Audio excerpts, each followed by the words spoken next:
All right, welcome everybody. Thank you so much for coming this afternoon to the kickoff of a semester-long smorgasbord of events relating to immigration policy, immigration history, the criminalization of migration, how immigration policy affects our campus, other campuses, students in K-12 schools, you name it, we are doing an event about it. And that series of events collectively is called the DACA Seminar. So this is the sort of first big event of the DACA Seminar. There is a website for the DACA Seminar, which I think is dacaseminar.fas.harvard.edu, as well as a Facebook page, a Twitter account, an Instagram account. Roberto, come on in. I saw him out there. Come. Sure. Do you want to just do this thing that I'm doing now, since that's what you were going to do? You're great. Okay. So the DACA Seminar is supported by a bunch of different pieces of Harvard, including the Harvard Graduate School of Education, the Charles Warren Center for Studies in American History, the Ethnicity, Migration, and Rights Program, the Inequality in America Initiative of the Social Science Division. And so we're really grateful for all that support, which allows us to bring together our community around these issues that are on so many of our minds right now in this frightening time in which we live. So before I introduce our speaker, Professor Chomsky, one of our graduate students, Keisha Kim, a PhD student in the American Studies program, is just going to make a quick announcement, and then we will go from there. So, Keisha. So just to make it clear, I'm relaying the information. There was actually supposed to be an undergraduate student who is sponsoring the event coming to share this event that's happening, but she's stuck in some media task, which happens. And I had asked, at 5:30 today, which is during this event, and I had already spoke with Avi, and she had kindly said it was okay to share this event because it is coinciding. At 5:30, there's a rally happening at the Kennedy School because Senator Dick Durbin's coming and visiting and giving a speech, and a group of student organizers and local organizers have to sort of come up with this rally to sort of put pressure on Senator Durbin regarding his leadership or lack of leadership pushing for the Clean Dream Act during the shutdown and with the struggle with the Republicans.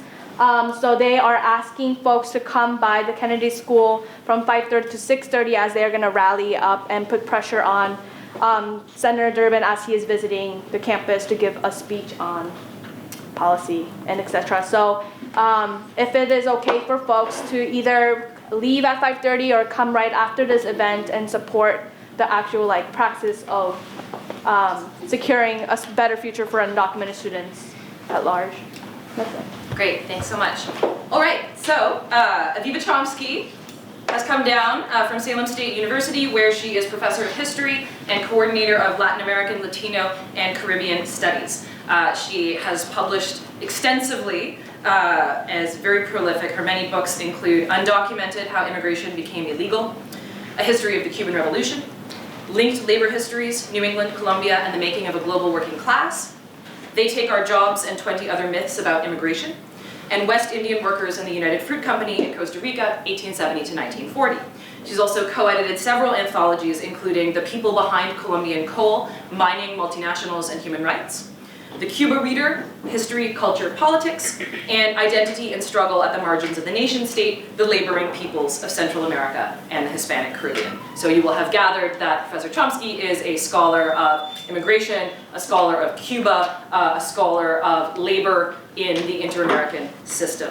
And Professor Chomsky, in addition to her abundant academic scholarship, has been active in Latin America solidarity and immigrants' rights movements for several decades. And I always cite her as the sort of rare example of the activist academic who not only talks the talk, but really walks the walk. As just one example of that commitment, she will be donating her honorarium from this afternoon's event to Witness for Peace, a solidarity organization that supports peace, justice, and sustainable economies in the Americas by changing harmful US policies and corporate practices. And with the labor historian Steve Striffler at the University of Massachusetts, Boston, Professor Chomsky will be leading a Witness for Peace delegation to Colombia this August. This is the 12th year, right? Since 2006? Yeah. 12th year in which she has led this delegation, which is a group of visitors who will meet with human rights activists, trade unionists, members of Afro-Colombian and indigenous groups, and others affected by coal production in Colombia. So I will turn it over. We're lucky to have Professor Chomsky here with us today to help us debunk some of the most common and pernicious myths about immigration and immigrants. So please join me in thanking Professor Chomsky.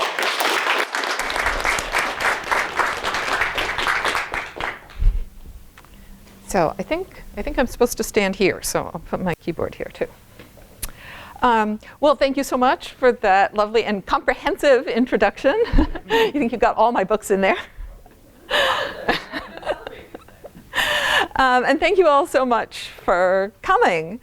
I just have to tell you, I'm so excited to see Diana here, one of my students from Pomona when I was teaching out there, in 2013. Right? And if you look at the acknowledgments to undocumented, you will see that she is one of the people listed as being thanked in the acknowledgments because her class, when I was teaching at Pomona, read the manuscript as I was working on it, and I got feedback from all the students in the class, which made its way into the final version of the book. So it's really nice to see you. Thank you for coming. Thank you all for coming.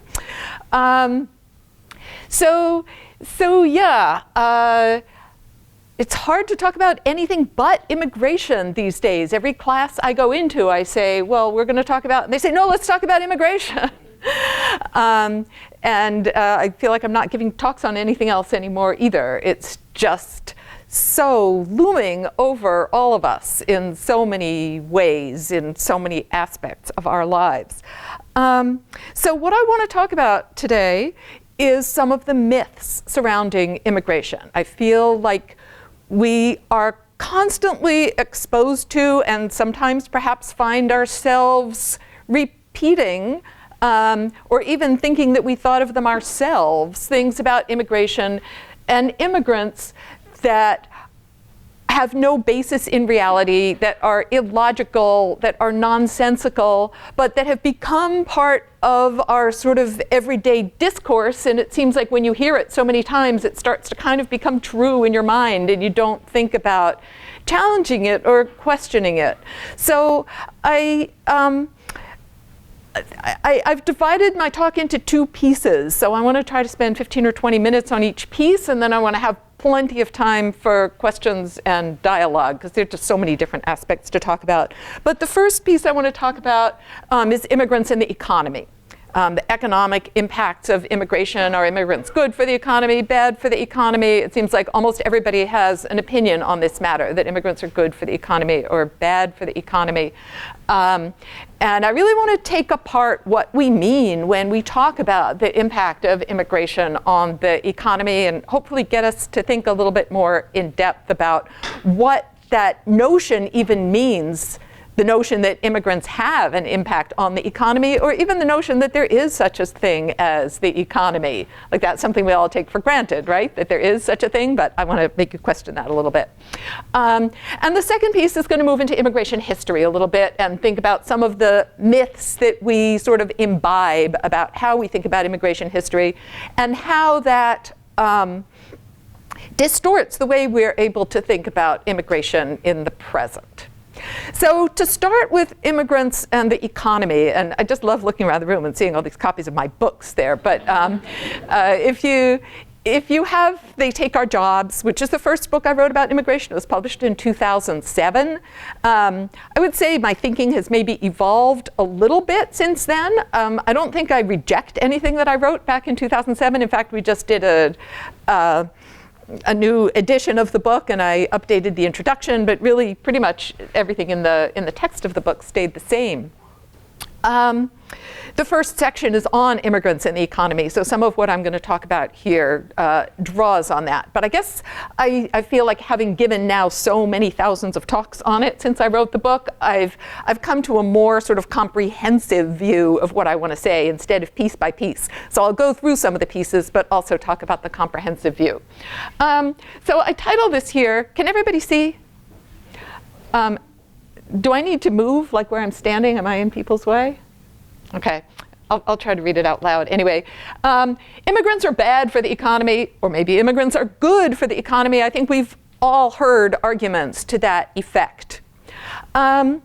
And so the first thing I want to ask us to do is ask, what do we mean by the economy? The economy is an abstraction, of course. It's not something you can hold in your hand or point to and say, okay, this is it. But I think that when we use that abstraction, the economy, we are obscuring the fact that, in fact, there are economic interests rather than one cohesive economy. That whether something is good for the economy, maybe it would make more sense to ask, well, who benefits? In whose interest is this? Rather than assuming that there's some kind of economy that works the same way for everyone. The economy works really differently for different people who are situated in different places in the economy. What's good for low-wage workers might be very different from what's good for shareholders and CEOs. So we all know this, and yet at the same time, I think we tend to assume that this abstraction, the economy, has some kind of cohesiveness so that something can be good for the economy overall. And talking about the economy always reminds me of the joke about the doctor who says, who comes out after a very complex operation and says to the family members, well, the operation was a success, but the patient died. So I kind of feel that that's what we do when we talk about the economy. We can say something's good for the economy, but what's happening to the people? If the economy looks good, if the GDP is going up, if profits are going up, if stocks are doing well, but what's happening to the people? If people are indebted and losing their homes and have no health care, is that good for them? So what's good for some sectors of the economy isn't necessarily good for other sectors of the economy. So that's just sort of a preface to talk about some of the common myths that we hear about when we talk about the impact of immigrants in the economy. And I think, and the other thing about the economy is that it's made up of many, many, many different moving parts. And when you change one moving part, it's affecting other moving parts. So it's actually quite difficult to isolate the impact of immigration on the economy or on different interests within the economy without asking, well, what's the context? For example, and most basically, this question at the bottom. And this, again, is something that I think may seem like a truism to you, yet we don't bring it into our conversations about what's good for the economy or not good for the economy. And what I say at the bottom here is that laws that impose inequality are good for those at the top and bad for those at the bottom. That sounds kind of obvious, right? But immigrants come into an economy in the context of laws that may affect their impact on the economy or on different sectors of the economy in very different ways. So keeping these different moving parts in mind, I think, is another really important piece of it. Okay, so to get to some of the specifics, what I hear over and over again, immigrants don't pay taxes. So when some people are saying immigration is bad for the economy or immigrants are bad for the economy, what they have in mind is that immigrants are taking from the public sector without giving back to the public sector. The people who say immigrants are bad for the economy might not be able to articulate that. They might be able to articulate part of it, but I think that concept underlies a lot of the resistance to immigration and the sense that immigrants are harmful to the economy, that they use public services, but they don't contribute to the public sector. So let's just take apart the two pieces of that for a moment and then also put that in the context of what I say at the bottom. First of all, do immigrants pay taxes? There's this sort of knee-jerk sense, no, immigrants don't pay taxes. But of course, immigrants do pay taxes. They pay all different kinds of taxes because virtually every economic transaction that takes place in this society is taxed. So immigrants engage in economic transactions and they pay taxes. When they fill their cars with gasoline, they pay gasoline taxes. When they buy something at a store, they pay sales taxes. When they pay rent on their apartment, or if they purchase a house, they pay property taxes. So there's all kinds of taxes that everybody who engages in economic transactions, regardless of their citizenship or immigration status, is going to be paying every single day.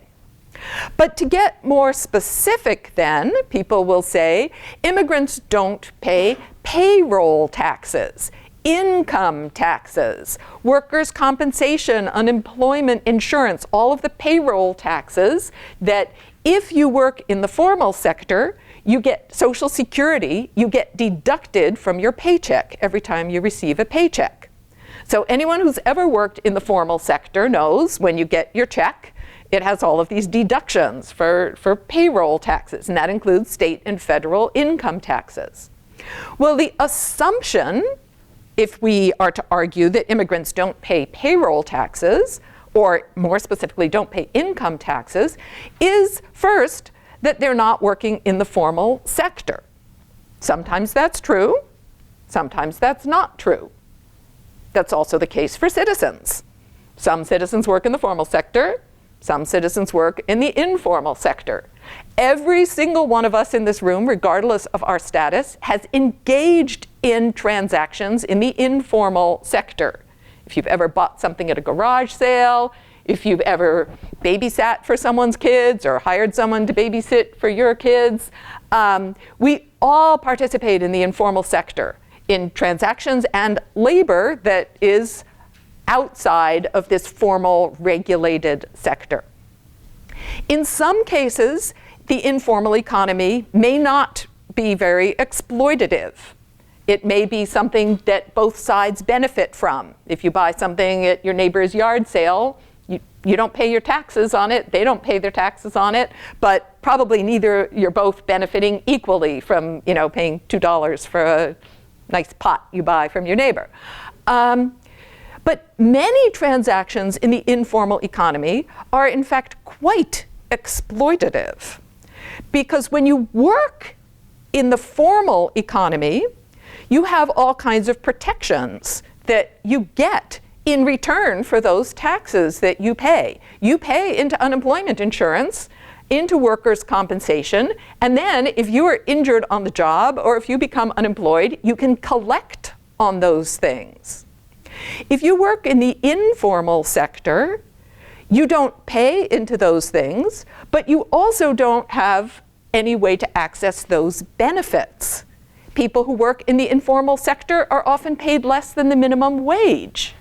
Again, if my 11-year-old neighbor is taking care of my child for 2 hours, it might not be that grave if I don't pay unemployment insurance and workers' compensation and minimum wage. She probably doesn't have to pay for her own health insurance. She doesn't have to pay for her own food. But for an adult who is trying to work and support themselves and support a family, work in the informal sector can be very, very exploitative. And I should point out also that employers in the informal sector also don't pay their taxes.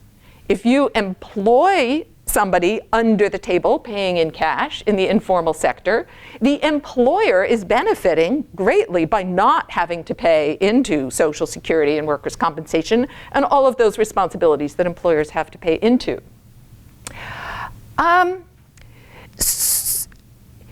Regardless of this fact, many immigrants who work in the informal sector do in fact pay their state and federal income taxes. And they do it if they have a Social Security number, through their Social Security number. If they don't, they do it through obtaining what's known as an ITIN number, International Taxpayer Identification Number. Anyone can get one of those. You do not have to have legal status in the country to get one of those. The IRS wants your money. They don't care about your status. They will give you a number and enable you to pay your state and federal income taxes because they want your money. And many undocumented immigrants do this because they want to establish that they are working, that they are law-abiding, that they are paying their taxes, because they are hoping that at some point in the future there will be a legislative change that will enable them to apply for legal status. So even those who work in the informal sector not only pay all those other taxes, but frequently pay income taxes as well. What about people who are undocumented who work in the formal sector? Some people who are undocumented nevertheless have work permits. If you have DACA, if you have TPS, if you're in an asylum process, which allows you to work in the formal sector, in which case all of those taxes are automatically deducted. But many people who do not have a work permit also work in the formal sector, and they do that by using a false social security number. Now, using a false social security number is a completely victimless crime. That is, it is not the same as identity theft. Identity theft is using someone else's identity in order to claim some kind of benefit that is due to that person, or to take money from their bank account. Using someone's social security number has no impact at all on the person whose number you use, if you happen to be using an actual person's number. Sometimes people who are undocumented may use the number of a family member or a friend. It has no effect on that family member or friend. They just use that person's name, they use their number. Sometimes a person who is undocumented uses a completely false made-up number. That number might belong to somebody else. It might belong to me, but it will have no impact on me if they use my number. Sometimes people who are undocumented purchase a number that belongs to somebody who is a young child who's not working or who is dead. So there's all kinds of different ways that people who are undocumented can get social security numbers for the purpose of paying taxes and for the purpose of working in the formal sector. So what happens if, say, I make up a social security number? It happens to belong to you, but I didn't know that. I just put together a random string of numbers. I work. All my taxes are taken out of my paycheck. They all go to the government, but the government sees, oh, her name is different from the name of the person who actually has that social security number. That means that all the taxes I'm paying go into a suspension file. Instead of being applied to you because it doesn't have your name, they go into a general fund. And in fact, our Social Security is being supported by billions of dollars every year that are paid by people whose name does not match their Social Security number. The money goes into the suspension file, and that's actually what is sustaining our Social Security system, is the taxes that are paid in that will never be claimed because, since I have no way to claim them since I paid them with your Social Security number. So the question of whether immigrants pay taxes is a very, very complex one. The short answer is yes, immigrants pay taxes. But the long answer is there's many, many different ways in which taxes are collected and which immigrants pay taxes, and that we need to not only be able to say, yes, immigrants pay taxes, but to understand all of these different ways that immigrants are paying into the public system in order to be able to challenge this statement, oh, but immigrants don't pay taxes. Immigrants are a drain on public services. Most immigrants are not eligible for most public services. Some public services are open to everybody. The public library, the public transportation system. Of course, you have to pay for it, but it's also partially subsidized by the state. They don't ask you for any kind of ID. You don't have to prove your residency status in order to get a library card to get on a bus. Most public services, things like welfare, things like public housing, it is virtually immigrants, even immigrants with legal residency are excluded from those services and have no access to those services. So again, it's a very complex question. What public services are immigrants eligible for? There are little pockets here and there. If you're undocumented, the only kind of food supplemental services you're eligible for is if you're pregnant, you're eligible for WIC, women, infants, and children. And the way bureaucrats think, you're eligible for it because it's really for your baby who's going to be an American citizen. So understanding how the social welfare system works and how the public services system works and who is eligible for what could take you years to research and figure out. Again, there's a short answer. Most immigrants are not eligible for most public services. There are many, many exceptions, and there's reasons for all of those exceptions, and there's explanations, but that's the short answer. The other area in which I think we hear really contradictory myths about immigrants and their impact on the economy has to do with work, rather than with the public sector, has to do with immigrants take American jobs, and I translated this, whoops, oh, that's what you said was going to happen. Try not to get too close. Immigrants take our jobs, as I titled the book. Underlying that, immigrants harm the economy by working. But then if you go onto the far right, or even into the liberal left, I guess, you'll also hear the opposite of that argument. You'll hear immigrants help the economy by working. They're contributing by working. So it's a good thing when immigrants work. So again, there are these statements that are practically meaningless because they are so general and they're abstracted from the context, which here I summarize as laws that impose inequality are good for those at the top and bad for those at the bottom. Most of the jobs that immigrants do are very low status, low wage, and exploited jobs. Frequently described as jobs no American wants. If more immigrants come into the country and are willing to do very dangerous, difficult, low-status jobs, is that good for the economy or bad for the economy? Well, it depends who you are. Oh, thanks, that's good. Who you are in the economy. If you're an employer, you want to be able to exploit your workers. This is why we have far right in business classes advocating for open borders to bring in more immigrants who they can exploit more.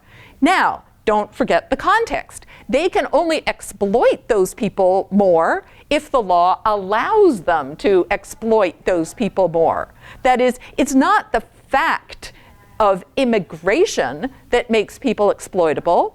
It's the fact of a legal structure that allows employers to exploit workers that makes them exploitable.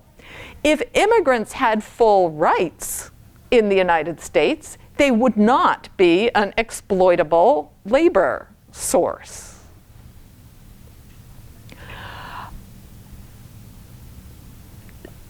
Some of the arguments that state that immigrants harm the economy by working, and there's an economist at Harvard who's been sort of the leader of this, George Borjas, specifically make that argument that it's the lowest sectors, the lowest paid sectors of the labor force that are most harmed by immigration.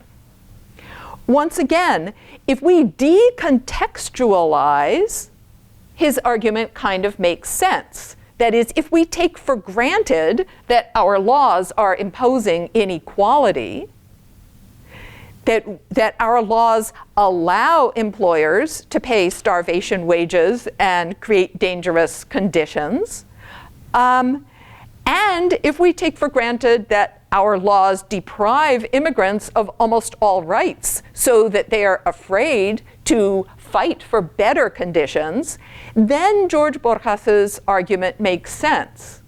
But if we look at the big picture, we could also argue that if we are interested in creating a more just world, it would make more sense to focus on these laws than it would to try to blame the immigrants for creating a situation which they did not create. They came into an unequal situation, and they were forced into the bottom of an unequal, a legally inscribed unequal labor market.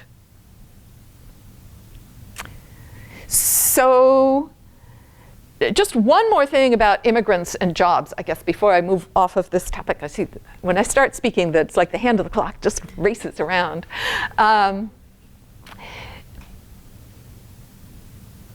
Just one other piece of this very complex moving parts puzzle that is the economy, is that adding any person or large numbers of people to the population creates jobs because everybody consumes and uses different services. So if we have, say, a town and half the population leaves, that's going to reduce the number of jobs for the population that's left. Stores are going to close, businesses are going to close, schools and hospitals are going to close because the people have left.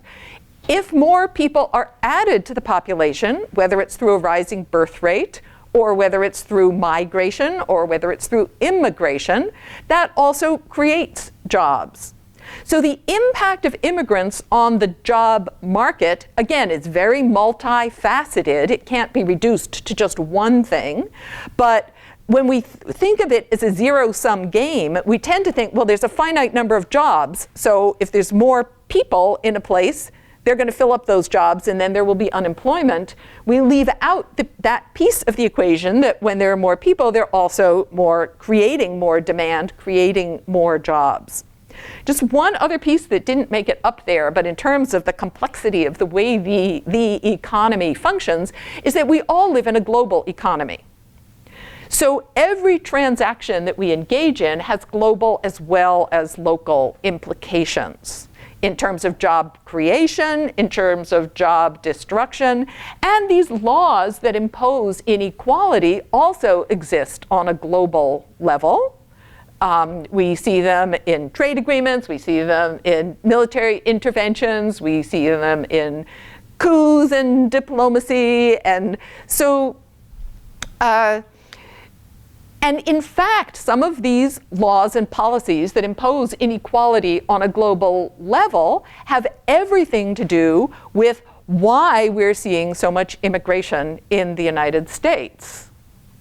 So the fact that the United States has built itself as sort of a fortress of collecting the world's resources and creating a very high standard of living here is connected to the impoverishment of other parts of the world, and also connected to this sort of twisted logic rationale. Well, then we build a border so we can take all the resources from Mexico, but we won't let the people from Mexico have access to their resources, which have ended up in this country through laws and policies that create inequality. So that's where I want to leave us on the economy. Does anyone have any real specific questions before I move on to history? I'm going to talk about so much in this 45 minutes that I have. Okay, good. Everything was totally clear. So I think this is one of the biggest myths that, once again, it's not entirely a myth, but I would say it's much more complicated than that. And yet we sort of hear this statement, and in fact this is a statement that is generally made by those who favor more rights for immigrants. That this is a country of immigrants. This is who we are. We're all immigrants here. Everyone's heard those welcoming statements, and I have here just one example of it by our former President Barack Obama. And I should mention So here we are in the beginning of 2018, 1 year into the Trump presidency. Well, my book Undocumented was published in 2014, right after I left Pomona. So I did most of the writing during the first 6 years of Obama's presidency, right? Obama doesn't look very good towards immigrants in my book. In 2014, just as the book was going to press, Obama did a turnaround on immigration.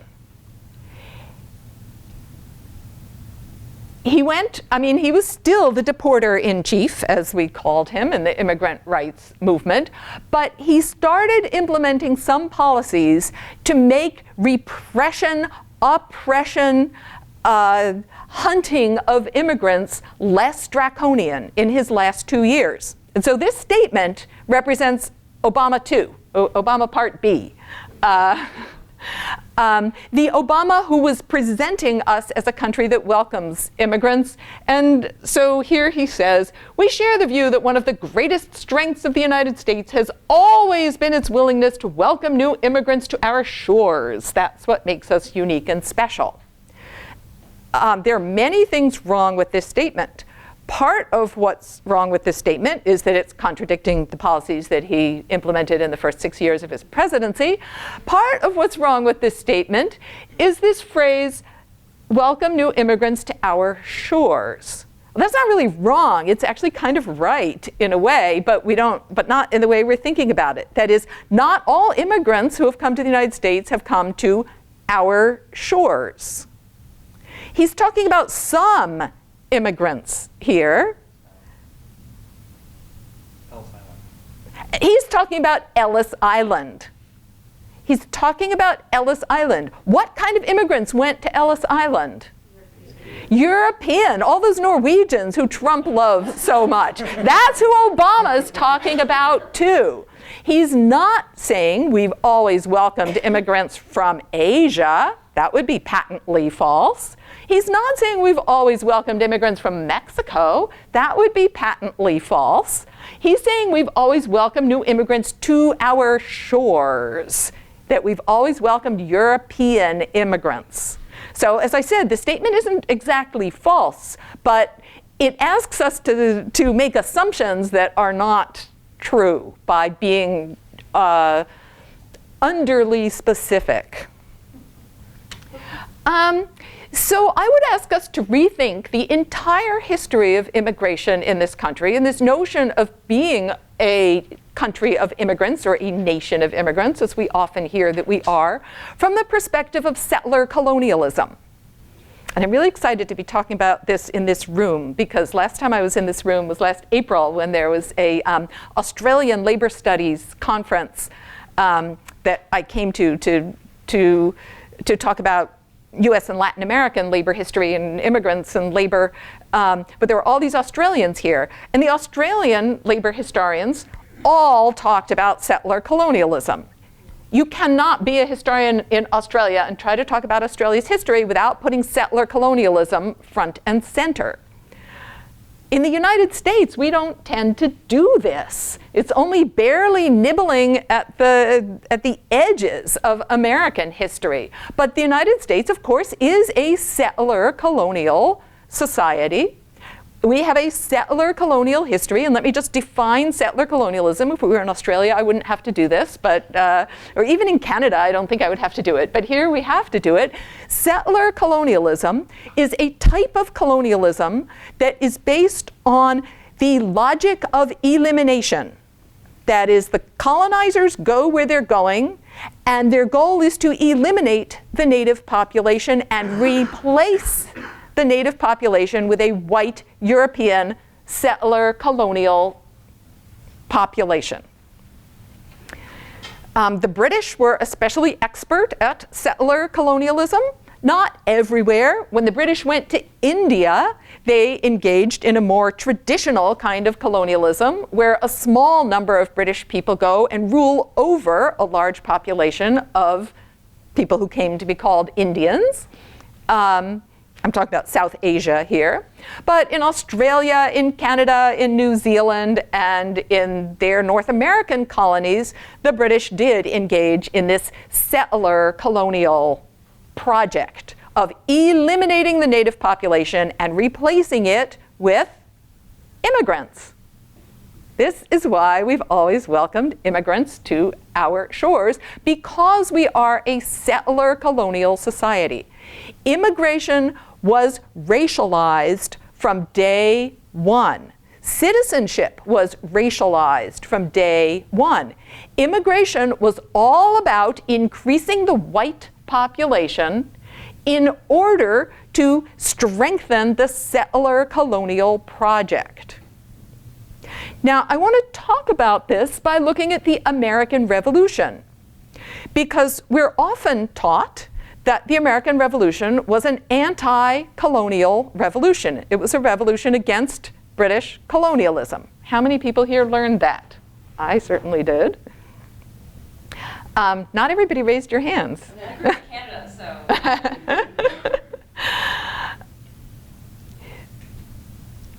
From a settler colonial perspective, though, that is, if we understand the logic of settler colonialism, the American Revolution was not an anti-colonial revolution. It was a pro-colonial revolution. It was a revolution carried out not by the people who had been colonized by the British, but by the British colonizers themselves. There were other anti-colonial revolutions in American history. There was the Pueblo Revolt in 1640. There was the King Philip's War. There was the Pequot War here in New England, where the native populations rose up and tried to drive out the colonizers. But that's not what happened in 1775. In 1775, the colonizers themselves rose up in order to expand their colonial project. One of the ways they wanted to expand their colonial project was through the taking of Native American land. Another way they wanted to expand their settler colonial project was by inviting more immigrants. I can't remember if I put this slide here or not, so I just have to go for it. No, I didn't. Okay. You don't get to see the map. Next time. So I draw your attention here to the Declaration of Independence, this document that explained the rationale for the American Revolution, where it becomes crystal clear that this is a pro-colonial revolution. It's a revolution designed at expanding colonialism. It starts with the preamble with talking about the history of the present King of Great Britain is a history of repeated injuries and usurpations, all having a direct object the establishment of an absolute tyranny over these states. And then it goes through a series of bullet points of all of the terrible things that the king did that repressed the freedom, not of the colonized people, but of the colonizers, right? The white British settlers. He has endeavored to prevent the population of these states, the king, for that purpose, obstructing the laws for the naturalization of foreigners, refusing to pass others to encourage their migrations hither. That is, they're pro-immigrant. It was the king who was restricting immigration. The colonizers wanted more immigration. And right there with immigration is the other side of immigration and raising the conditions of new appropriations of lands. That is, the British Crown had in 1763, with the proclamation of 1763, and that's the map I forgot to put in, so sorry, you don't get to see it, but you can go look it up, drawn a line down the Appalachians saying, we will not support British settlement beyond this line. We recognize native land claims beyond the Appalachians. And since we can't take any more land, we also can't be encouraging more immigration. This is one of the reasons that the colonizers, and I insist on calling them the colonizers, fought against the British Crown in order to expand their colonial project. And if you had my lovely map here, you would see the extent to which, after 1776, the next 25 years are spent moving white colonization and the taking of native land beyond that line drawn by the king in 1763. And of course, it wasn't only a 25-year project, it's been a, how many years? 200 years? 250 years? Where are we? Project of expanding settler colonialism. And so the king was making it more difficult for foreigners to naturalize. The colonizers want to make it easier, and they immediately go ahead and do so. The first naturalization law that's passed in 1790 makes it really easy to naturalize if you're white. Be it enacted by the Senate and the House of Representatives of the United States of America in Congress assembled that any alien being a free white person who shall have resided within the limits and under the jurisdiction of the United States for a term of 2 years may be admitted to become a citizen thereof. Citizenship is a property of race. Anybody who's white can be a citizen. Anybody who's not white cannot be a citizen. And this is the case until after the Civil War. After the Civil War, two things change. The naturalization law is expanded. Think the Civil War, 1868, the 14th Amendment is passed. 1870, the new naturalization law is passed. The 14th Amendment, I'll get to the new naturalization law in a second. Let me just begin with the 14th Amendment, 1868. The 14th Amendment creates citizenship by birth. Anyone who is born in the United States is a US citizen. We still have citizenship by birth. We're all kind of used to it by now, but it was new because prior to this, race was the only way you could be a citizen, was by being white. Now, citizenship by birth allows anyone, although Native Americans are still excluded from citizenship by birth, it's right there. Anyone who's not Native American, who is born on US soil, is automatically a citizen from the 14th Amendment, 1868, until the present. This opens up citizenship racially. However, following that, there's a new naturalization law that makes it clear what Congress had in mind when they created citizenship by birth, because the new naturalization law adds one category to those people who can be naturalized. That is, if you're born somewhere else to become a citizen after coming here, which is persons of African nativity and African descent. So in the minds of Congress, there are three kinds of people in the United States. There are white people. There are people of African nativity and African descent who now can become citizens. And there are Native Americans who cannot become citizens. But think, 1870, how many people of African nativity and African descent are coming to the United States in 1870?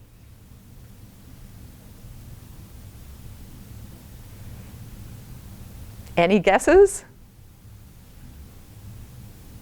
After 300 years of forced capture, enslavement, transport, slave labor, none. There is no immigration coming from Africa into the United States in 1870. However, there are other immigrants coming into the United States in 1870 who are not covered by the naturalization law because they are neither free white persons nor persons of African nativity and African descent. Who else is coming to the US in 1870? Chinese laborers. They are not covered by the naturalization law. They are aliens ineligible to citizenship. They are racially ineligible to citizenship. And who else? all of the Mexicans who were assimilated by force into the United States after the Mexican-American War.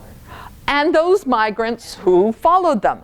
Mexicans are also excluded. As far as Congress can tell, Mexicans belong to a mongrel race. It's impossible to tell what race they belong to. But they're definitely not free white persons, the vast majority of them at least, nor are they people of African nativity and African descent. So Congress is stuck with a dilemma. They wanted to expand citizenship to what they hoped would be an always shrinking number of people of African nativity and African descent. In fact, they were desperate to ship them anywhere they could think of, to Haiti, to Liberia, to let's get them out of this white country. That population certainly wasn't expected to increase through immigration. But all of these people, like Mexicans and Chinese, who had been coming to the United States as laborers who could not become citizens, because only white people could be citizens, now they could give birth, and their children would be citizens. The white country was being undermined by citizenship by birth. So Congress has two responses. One, with respect to the Chinese, is we don't let them come anymore. Right? Citizenship by birth is created in 1868. By 1873, they have banned the immigration of Chinese women, the ones who give birth. By 1882, they've banned all Chinese immigration as aliens, racially ineligible to citizenship. Therefore, we can't let them come because they will take advantage of citizenship by birth. In terms of Mexicans, Mexican labor was too central to the American economy, that undefinable beast, the American economy. Let's say to American employers, those who control Congress. Mexican labor was too necessary. Mexicans were not welcomed as citizens. They were not welcomed as immigrants. They were welcomed as deportable workers. It's a lot easier to deport someone to Mexico than it is to deport them to China. In fact, after Chinese immigration is banned, Mexican migrant workers become even more necessary, but not to become citizens. So the idea with Mexicans is we let them into work and then we send them back home. Mexicans are constructed as a seasonal labor force who will have none of the rights of workers that American workers are beginning to gain over the course of the 20th century, but who will be permanently deportable. And if you look at the evolution of the law regarding Mexican workers, you see this permanent deportability built into the law. And my argument is that this permanent deportability comes about because precisely of the contradiction between the settler colonial need for a white country and the mistake Congress made in 1868 with the 14th Amendment that allowed citizenship by birth that would undermine Congress's other goal of keeping a white country.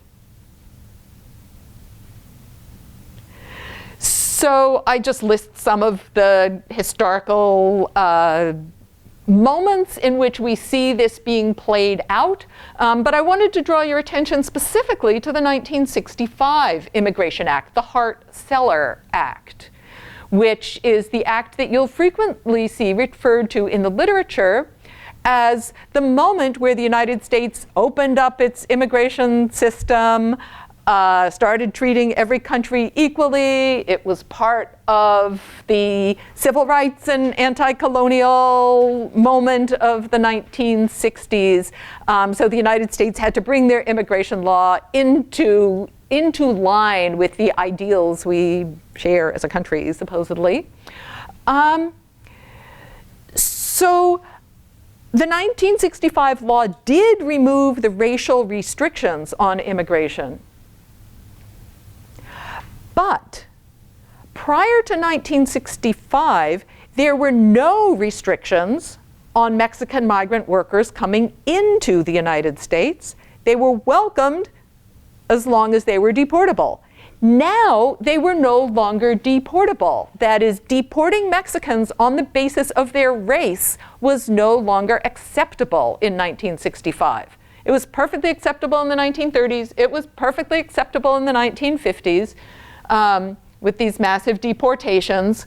It was perfectly acceptable under the Bracero program from 1942 through 1967, 64. It was cut down slowly. But it was not acceptable in this new world of treating people equally and civil rights. What replaced it was a new kind of permanent deportability, which was illegality. That is, Mexico was given the same quota of 20,000 a year, where in previous years, hundreds of thousands of Mexicans were crossing the border to work every year and then returning home. Now in 1965, there is this 20,000 a year cap. Well, the Mexicans still need jobs. The employers, especially agricultural employers in California, which is where much of the Bracero program was focused, still need workers. The stream did not stop. It just occurred under a new legal regime which made it still deportable, but now on the basis of illegality.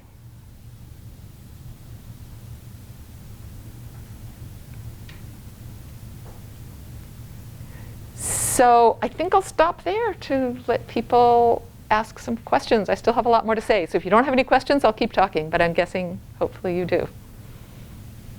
Yeah. Want me to moderate questions? Yeah. No, you moderate. That's good. Okay, maybe let's group a couple. I know there's much. Sorry, Gary. So I understand the transition from race to legality, and I'm here thinking about Mexican American when they annexed. They're also made Mexicans white. And then I'm just trying to figure out why is it that they were like, never mind, when did that happen? To go back to sort of like the racial project.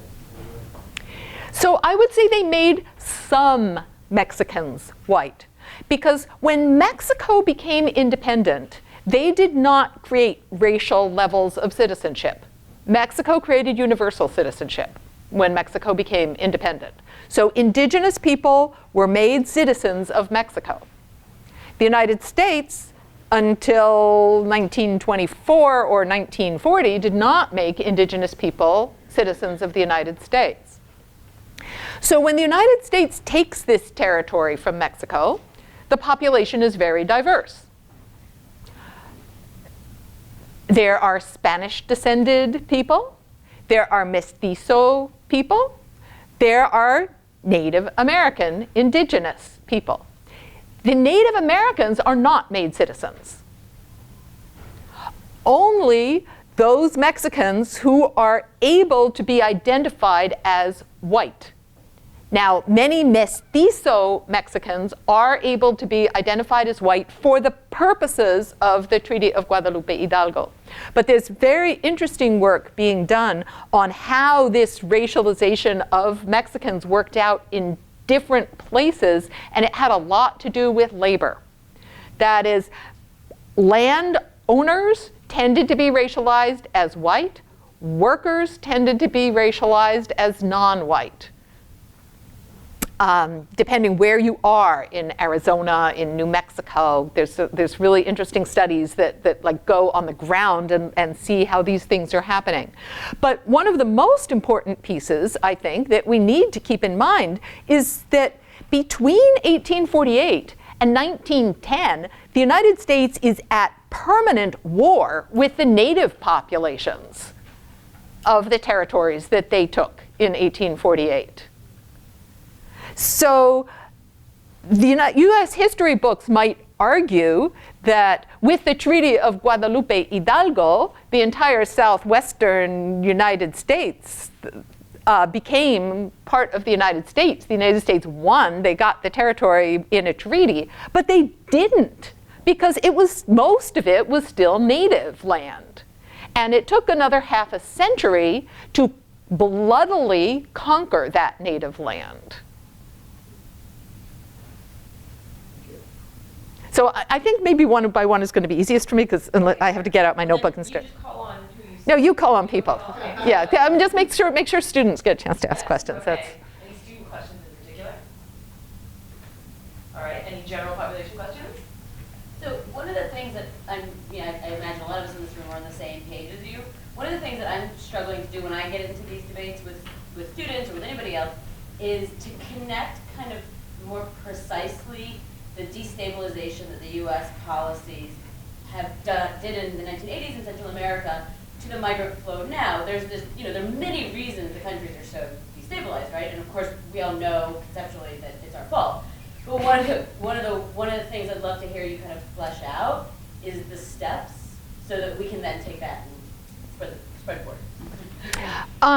Well, if you look at which Central American countries are sending migrants north, it's not all Central American countries. It's 3 Central American countries. It's not Nicaragua. It's not Costa Rica.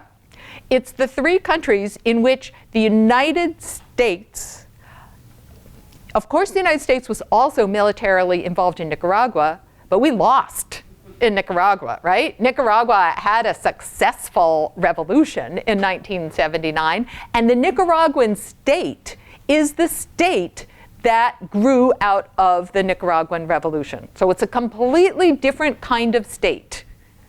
It's not to say that Nicaragua is a paradise or anything like that, but it's a completely different kind of state than the states in Guatemala, El Salvador, and Honduras. Guatemala and El Salvador, the United States was deeply militarily involved to overthrow, to crush revolutionary movements that had many parallels to the movement that succeeded in Nicaragua. Honduras was basically turned into a US military base in order to carry out those wars against El Salvador, Guatemala, and Nicaragua. So in the 1990s, there are peace treaties signed which grant some kind of recognition and political participation to the leftist revolutionary movements. This is in El Salvador and in Guatemala. The state is not fundamentally transformed. The role of the military remains very powerful in these countries. But the peace treaties basically paved the way to CAFTA, the Central American Free Trade Agreement, and to the imposition of neoliberal reforms in these countries, and also the fantastic growth of the maquiladora sector in these countries. So the issues of labor rights, of peasant rights, of access to land, of indigenous rights that spurred the revolutionary movements were not really fundamentally addressed. A kind of economic development was imposed in these countries, but it was a kind of economic development and modernization that kind of goes back to laws that impose inequality are good for those at the top and bad for those at the bottom. Well, I mean, that's the history of Central America as well, right? Even to a greater extent. But I would say it's also the history of Central America in the 1990s. In addition, in the 1990s, we start seeing the surge of deportations of young Central Americans into these economically bifurcated contexts. We see the drug wars.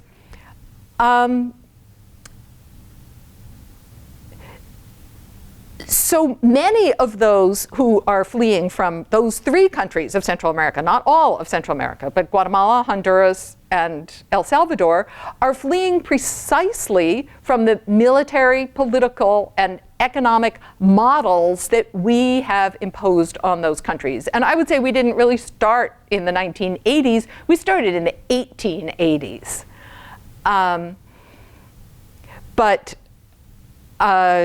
So, I mean, the wars of the 1980s were a result of 100 years of unjust and unequal development. But it was a moment when the reaction was imposed with a violence, and these societies were transformed by this violence, and that despite the peace agreements, there was no structural change that really allowed for a different kind of development. So I guess those are some of the reasons. I mean, I think a lot has been written about the specifics of unaccompanied minors and the perils of being young, and especially a young man in Central America. The gangs, which of course are connected to the militarization of those societies, as well as to the drug wars, as well as to the deportations. You know, what I find myself always trying to repeating is, of course, nothing is simple. Nothing has only one cause. There's always multiple factors interacting, but those are some of the factors that go into, and I think the contrast by looking at, and you know, I think in Honduras in particular, which is the country with the fastest growing numbers of people coming across the board, looking back to the, was it 2009 coup? Is a really important moment, because before that, migration from Honduras is very low, and then it surges. So what exactly was the role of the United States in that coup? I think we're still working on uncovering, but certainly the United States came out right away in support of it and has continued to support illegitimate rule by chosen elites in Honduras. So in a nutshell. Yeah, I kind of wanted to build on that, but it was more of a question out of sort of curiosity. I was a little bit ignorant on the subject. A lot of these issues, what we've been focusing on tonight, have been sort of, you know, immigration towards the United States, and now we're sort of discussing, you know, the reasons for that, why the immigration is there in the first place. And I was wondering if you had any recommendations, or if you had any insight, or if anyone you've ever worked with had any insight into this, as in what we in America, since we are close to sort of the center of all this decision making, things like that, but we also may have some mobility.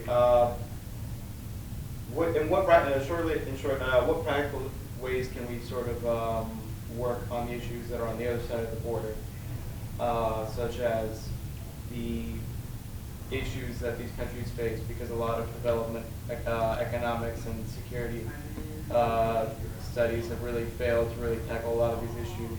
And also with this new wave, you know, with ICE coming in such a greater presence than it did before in this new administration, we also have all these, you know, people being deported and being sent out into, you know, out basically out into the idea, you know, they have nothing, they have no support, they have no money. So those sorts of issues, is there any practical way to approach those, you know, being an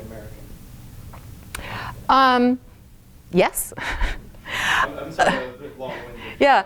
More of a general idea. Yeah. So, you know, in being a political activist who's very involved in Latin America and in immigrant rights, one of the most useful slogans comes out of the medical world, and I always have to come back to this when I'm thinking about, so what are we going to do? Which is do no harm. And I think that Americans tend to come from an assumption of innocence. Like, we're just sitting here as bystanders, and so we should do something to make things better. But Your slides have gone rogue. oh, my slides have gone rogue. I'm done with the slides anyway. Did I just get into it? No, I'm still in the same presentation. You aren't seeing anything you're not supposed to see. Oh, I see. I just added slides by leaning on it. Okay, I think I want to get rid of this.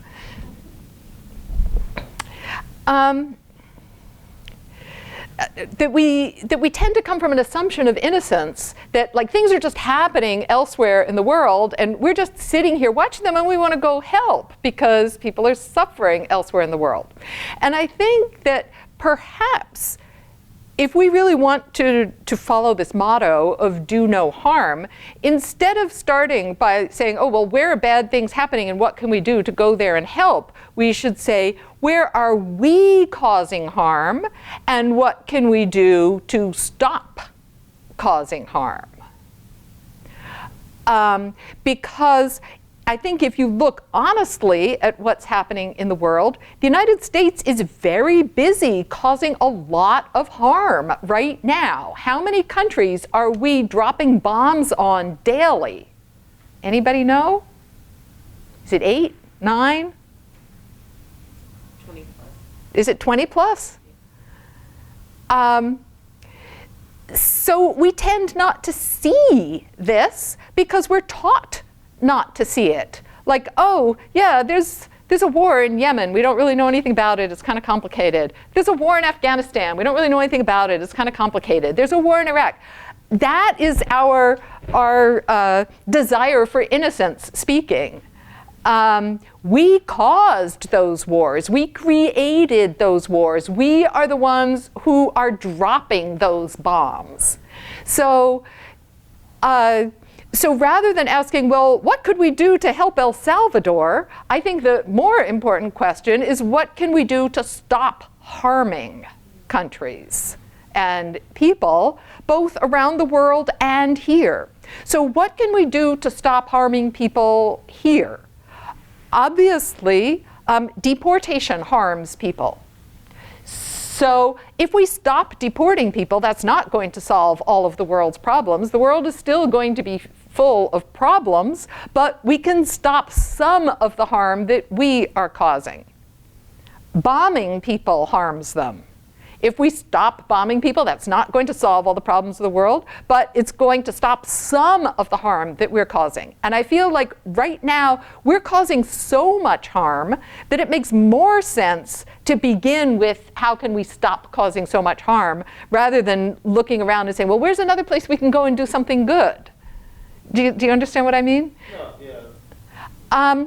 In terms of Central America and Mexico specifically, one of the sets of policies where we are causing harm that we could stop causing has to do with Mexico's Frontera Sur program that we have imposed on Mexico, that we are funding in Mexico, where we are militarizing Mexico's southern border.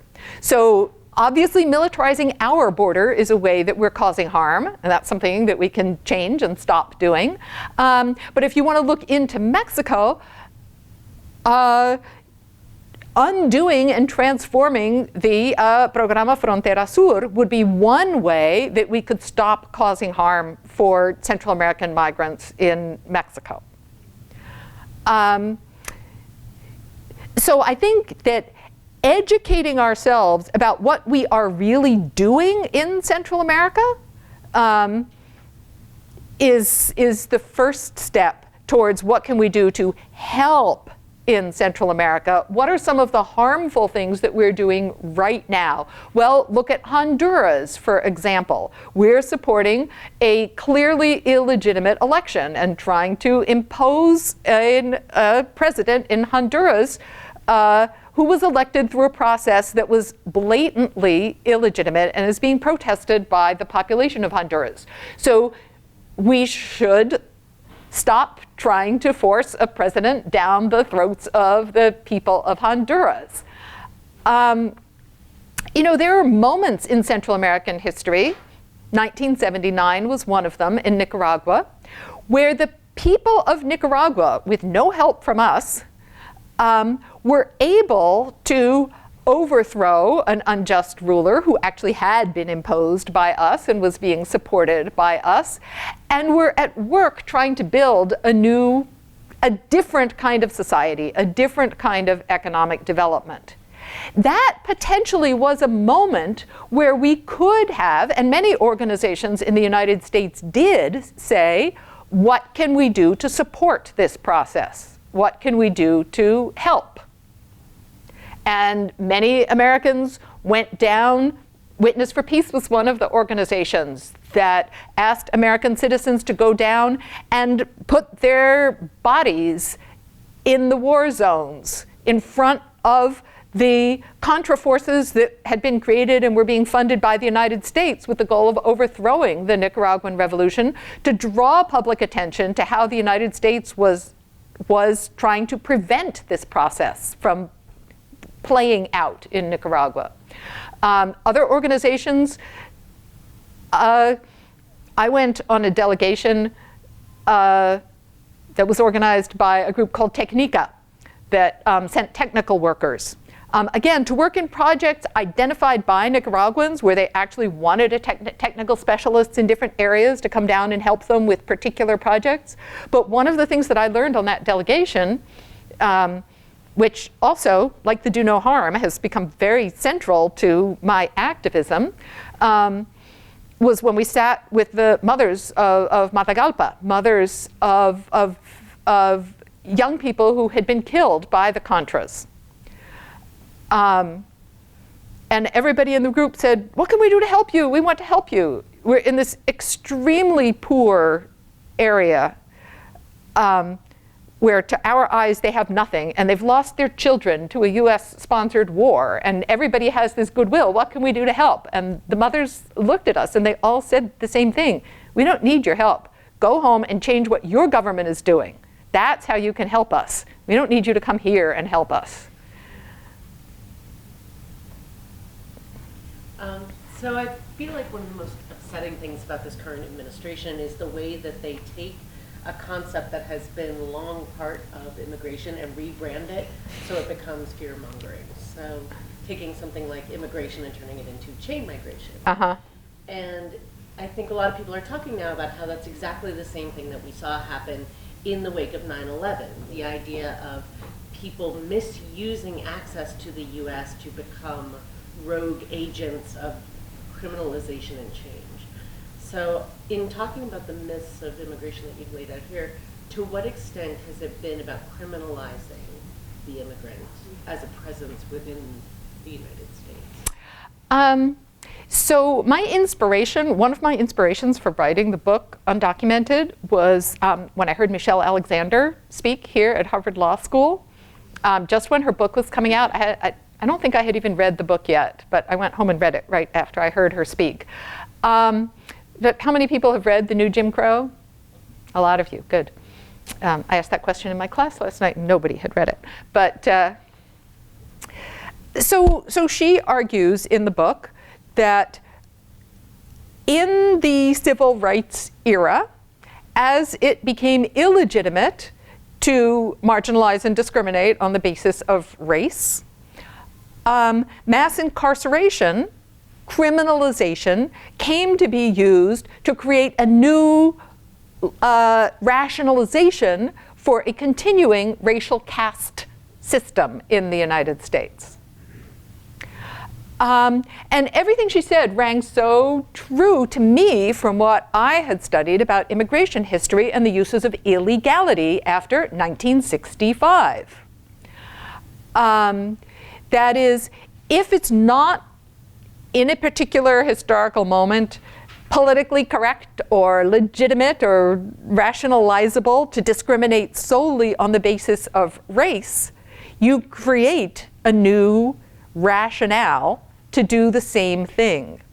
So I think that the era of mass incarceration after 1965, the reforms towards immigration, you see a real sort of parallel track towards people who of color who are immigrants who are criminalized, and towards African Americans who are criminalized and put into a legal caste that marginalizes and excludes them from the rights that supposedly people in the United States have. And when Michelle Alexander goes through some of the kinds of impacts of a felony conviction, so that that mass incarceration does not only refer to the period during which someone is incarcerated, but a felony record that is with that person for the rest of their life, and that's why she calls it caste, that it's a permanent status. Things like lack of access to public services, inability to work, lack of access to housing, no right to vote, no right to serve on juries. So they're exactly the same kinds of exclusions that existed under Jim Crow, and they're exactly the same kinds of exclusions that are applied to people who are undocumented. I think that after 9/11, the national security state and this notion of the uses of terrorism. So, until 1989, we had the rationale of the Cold War to create a climate of fear to justify repression at home and abroad. After 1989, we have the drug war. Again, to create a climate of fear to justify repression at home and abroad. After 2001, we have terrorism. Again, a rationale to create a climate of fear at home and to justify repression at home and abroad. And in a different presentation, I have an incredible slide, which is a letter written by the chief of the university police at my university, Salem State University, about why we can't become a sanctuary campus, why the Salem State Police is opposed to being a sanctuary campus. And it is just replete with this language. It could have been written by Donald Trump. And this guy is like Mr. Super Hip. He's a vegetarian. He's like, Mr. Super politically correct. But when it comes to this,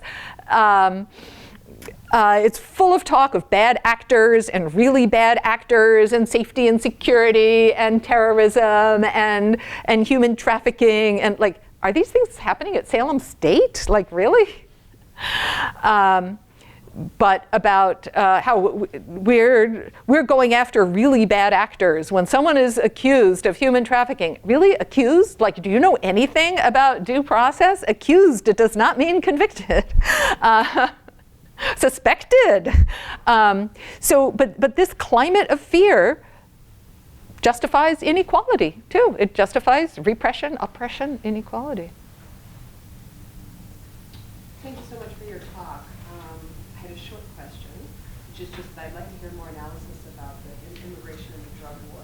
Because so much of the analysis we have about the drug war is rooted in domestic, black, and white racial politics. That's also what I research, and I'm very interested in it. But incorporating that question about Central America and the Cold War and its logics into the U.S. domestic drug war, because of course Nixon declares the war on drugs in the U.S., but at the same time there's the international drug war, which how Central Colombia is in Mexico. I'd love to hear more.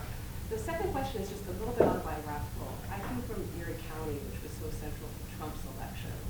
And one of the things I'm struck by is that, in the argument that immigrants damage the economy, I wonder sometimes whether that's really believed or whether that's a rationale that covers resentment.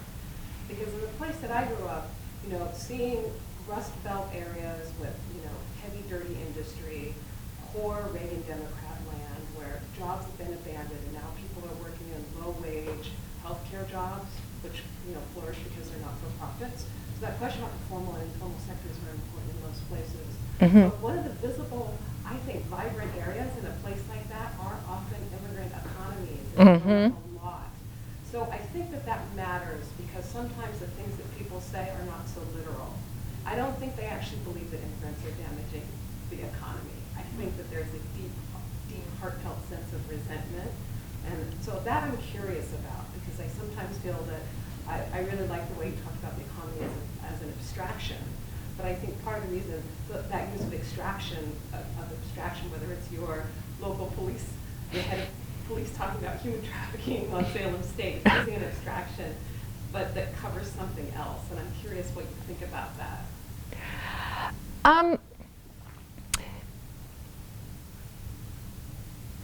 I guess I think it's both. I do think that there is a groundswell of resentment that people especially white people who are citizens, feel that people of color are getting something that they're not getting. And that includes immigrants, but is not limited to immigrants. I mean, it's both. They interlayer on top of each other. I can tell you that practically every single white student who I've had at Salem State has said to me that they know somebody who didn't get into college or who didn't get a scholarship because a person of color got that instead of them. So I'm not saying that that's true, but I'm saying that's what they believe. So I wouldn't dismiss the capacity of people who are struggling for what is offered to us as a zero-sum game.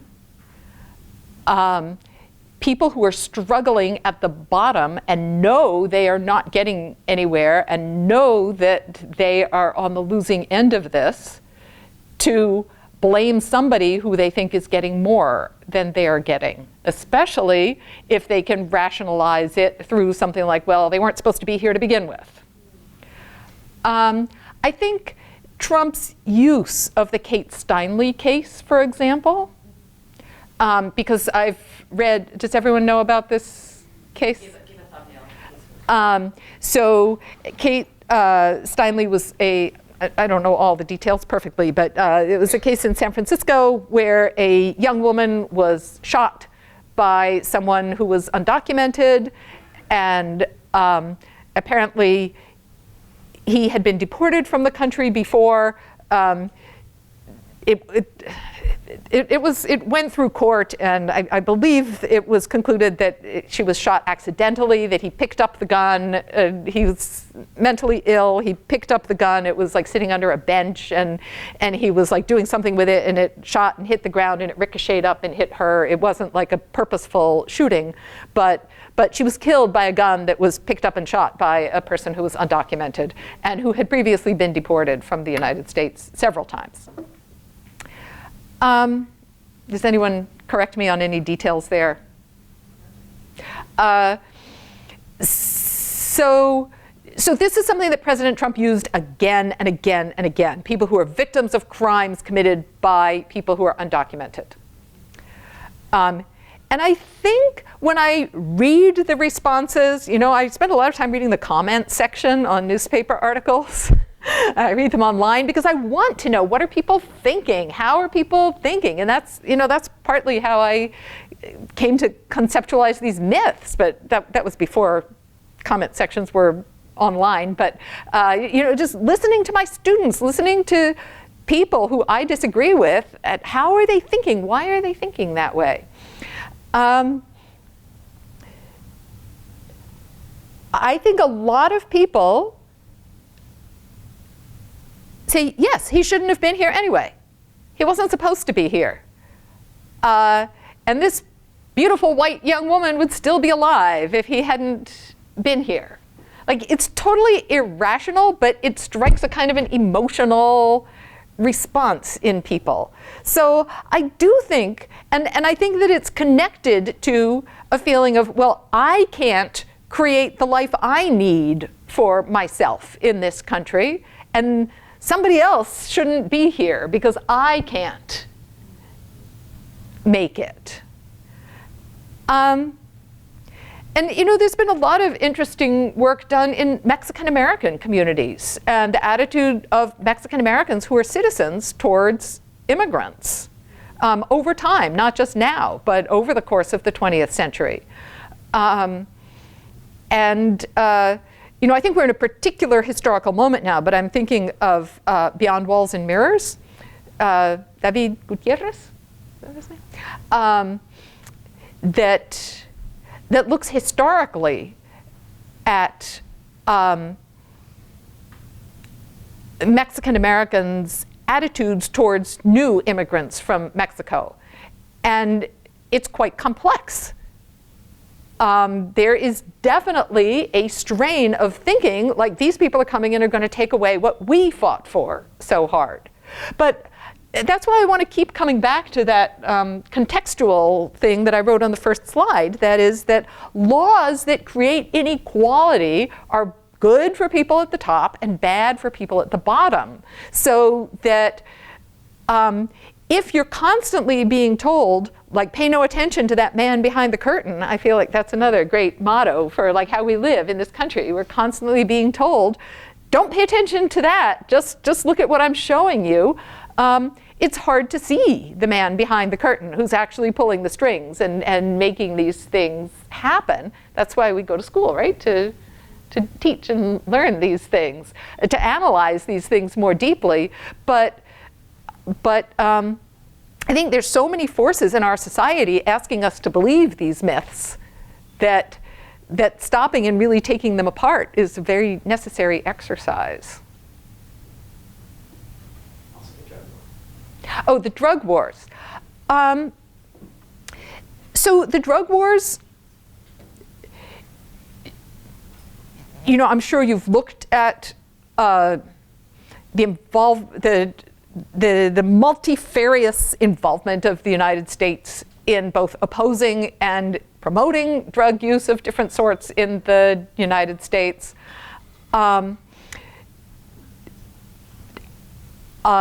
Certainly the United States has been very much involved with drug trafficking, as well as in actually opposing drug trafficking, as well as in using drug trafficking as a rationale for, just like anti-communism is a rationale, just like anti-terrorism is a rationale, the drug wars are a rationale for pursuing other goals that have to do with political, military, economic hegemony. Certainly the United States has worked closely with drug traffickers in Latin America to achieve those goals, as well as promoting a lot of theater and in using the drug wars to justify other goals in Latin America. Political and economic elites in Latin America have not been slow to take opportunities provided by drug production and sale, and those are the natural allies of the United States in Latin America, the sectors that they have been allied with for 150 years. And, if you just look at Colombia, for example, both the left and the right in Colombia have been deeply involved in drug trafficking. But those sectors of the right that are involved in drug trafficking tend to be the sectors that the United States wants to be allied with. Those sectors of the left that are involved in drug trafficking are the sectors that the United States wants to attack. So the winking on one side going along with the military attack on the other side, and the primary victims of the drug wars in Colombia have been poor peasants. The same people who were victims of the anti-communist wars, the same people who are victims of the anti-terrorist wars. Narco-trafficking is the best phrase. Mm-hmm. And narco-terrorist is the best phrase for that. Yeah.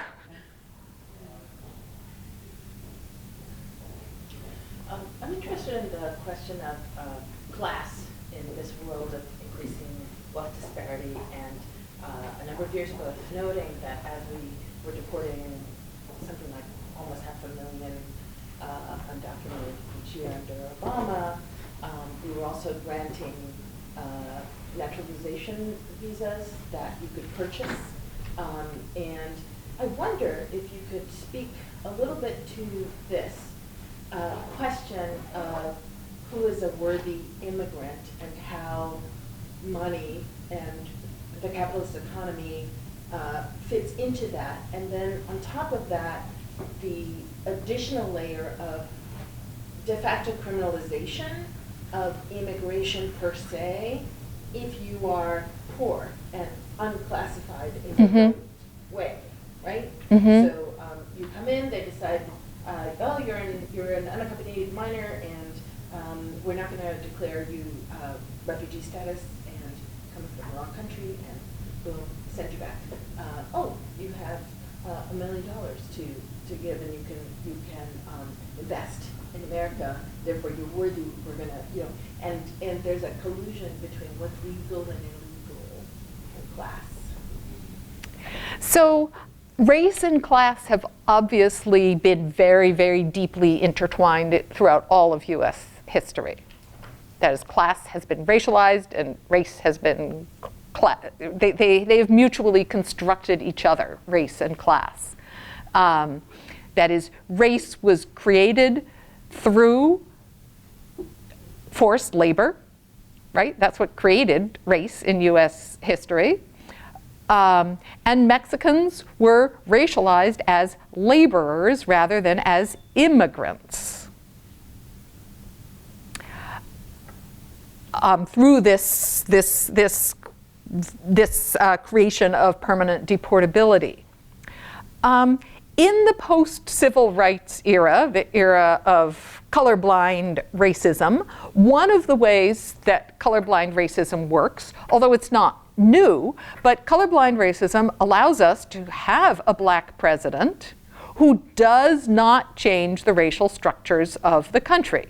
That is, he is a black president who is elected to maintain racial inequality while making it look like now there's room at the top for everybody.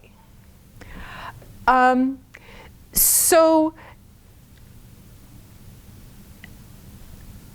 although the histories of race and class are so intertwined, they do both exist, both together and separately. So a CEO or Harvard professor can still be racialized as black while also enjoying the class privileges that their status as a CEO or a Harvard professor or a president of the United States. That is, race is an experience that crosses classes, but it's experienced in some ways similarly and in some ways very differently along the class. But one of the ways that race and class go together is that people of color are far disproportionately in the lower sectors of the working class, are far overrepresented among the poor and underrepresented among the upper classes.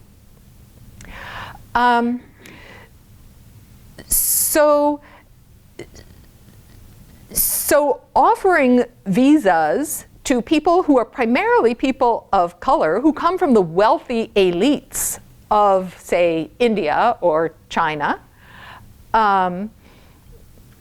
because they're willing to invest in the United States is sort of a perfect example of colorblind racism, of saying, well, yes, if this individual has money, we want them, and race doesn't matter. See, we like people of color as long as they can be abstracted from the history and join the white settler colonial project.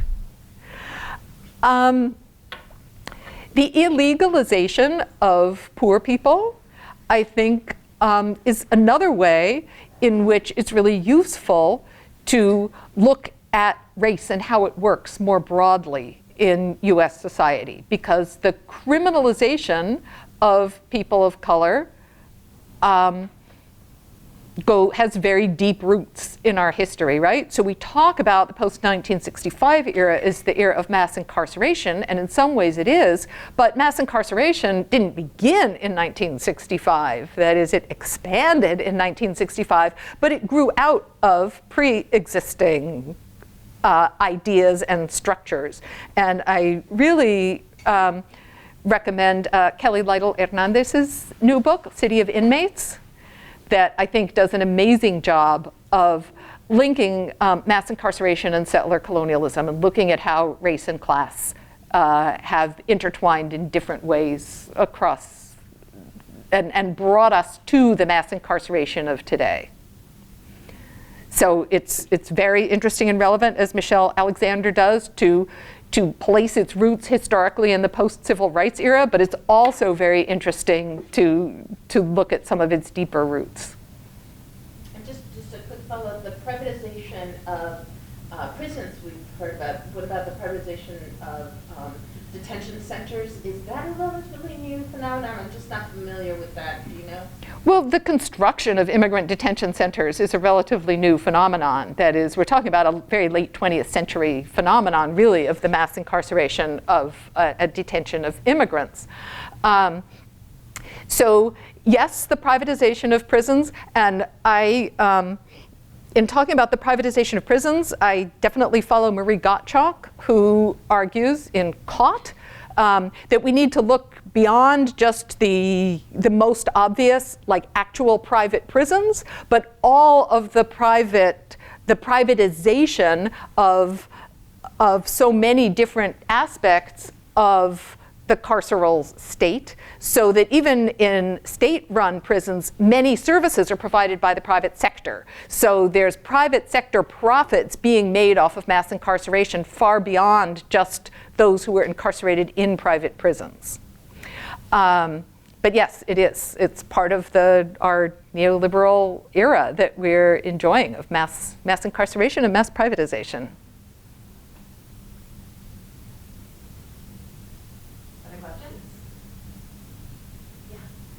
Can I ask quickly, for those of us who are searching to have conversations with people who are not like us,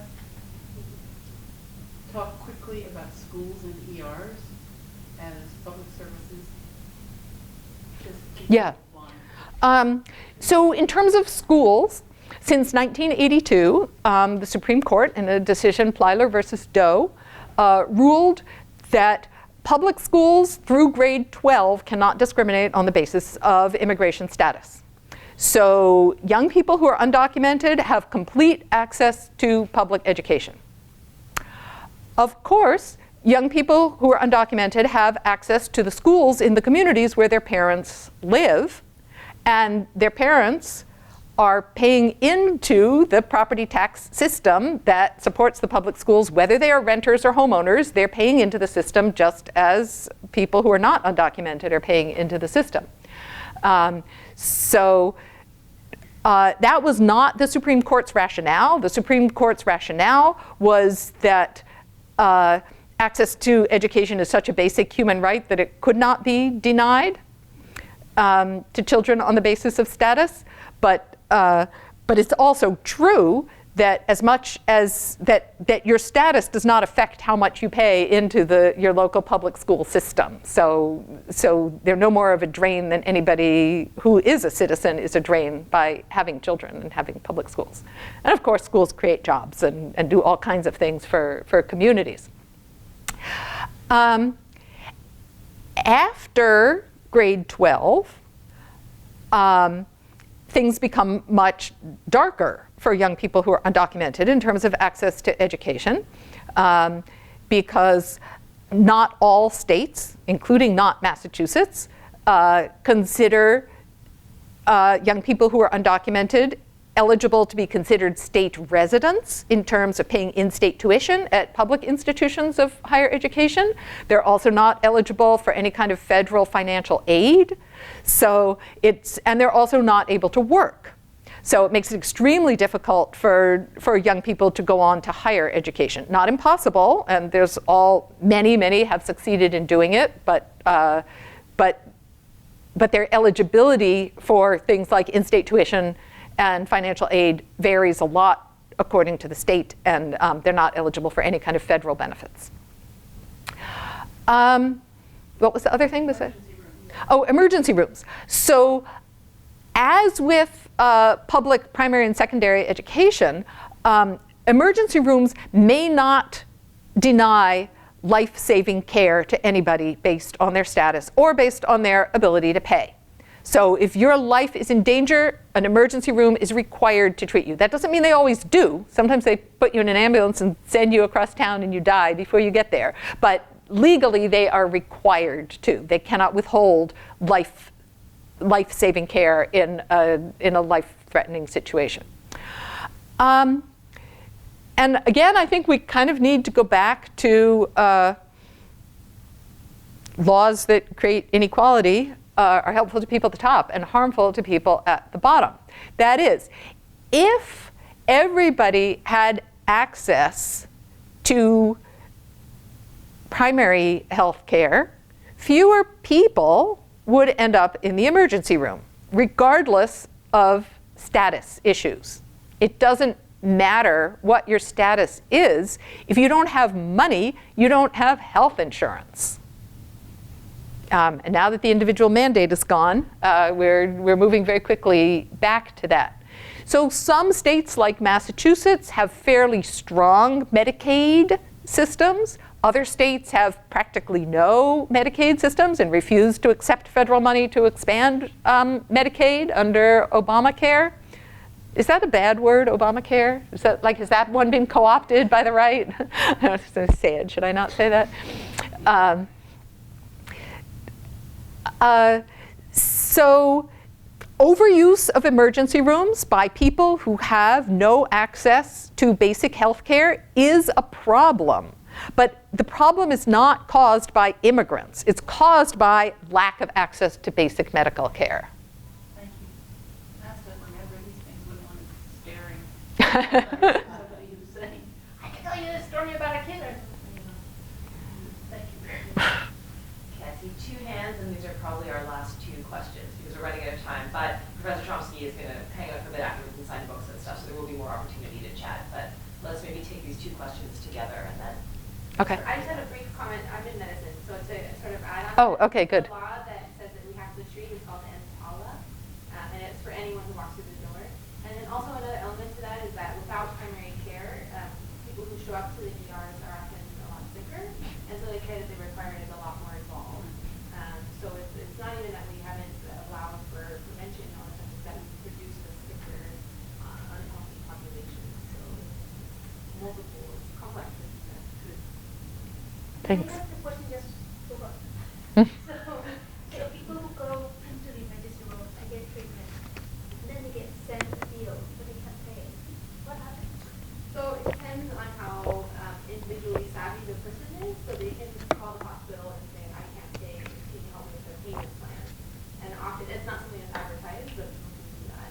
And oftentimes if the hospital has an extra fund, a slush fund, they will help pay for that. And a lot of times people go bankrupt. It's a huge cause of bankruptcy.